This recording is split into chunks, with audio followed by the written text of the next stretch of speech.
Unsa may dahilan dahil ano ang manang gipaguyod may imong motor? Naputol ang cable. Ha? Naputol. Naputol? Di mo dagan gayon, naputol akong throttle. Oh, tikto yung radara So, naputol. unsa may solusyon ana? Wala na may baligya karon, igray na ito. Oh, grahe. Pero na may masig na kaamuan eh. Ah, Masig na extra niya ni. kung na sa imong amo mapadagad na ni karon. Oh, mo panagan na. Kanya panalitan diri ni mapadagad abang gyapon ka. Abang yapon. Oo. So guyoro na to ni ron. Oh, guro yun good.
Naputol? Naputol?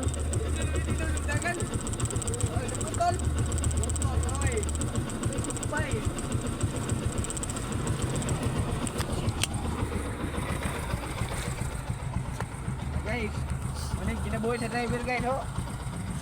Kaya magubaan o sa wa. Gilaga. Lalaya na putol.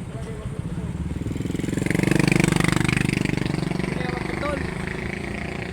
Isa naman ay kabuok ni, sa mo di kaputol. What? Hindi lang putol. Ha? Hindi lang. Alalaya lang ko tukod. Pero hindi lang putol. Okay.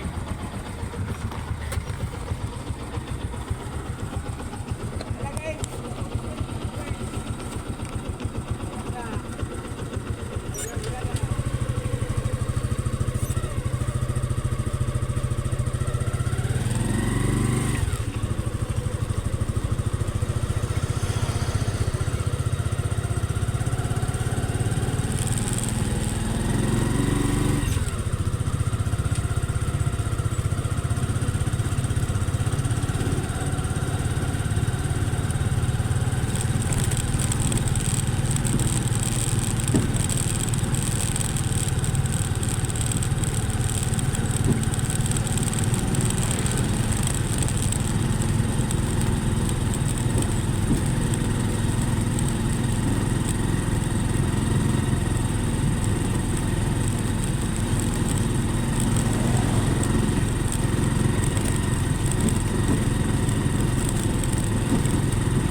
Giguyod na akong kauban sa sikul driver mga kaidol kay naputol ang iyang ng gasolinador. Gidala niya gakuan diri sa Utsway girahian. Ewan, di naman mudagan niya wala po na maligya karon. Kay gabi na grahe na lang niya diya. So mga kaidol.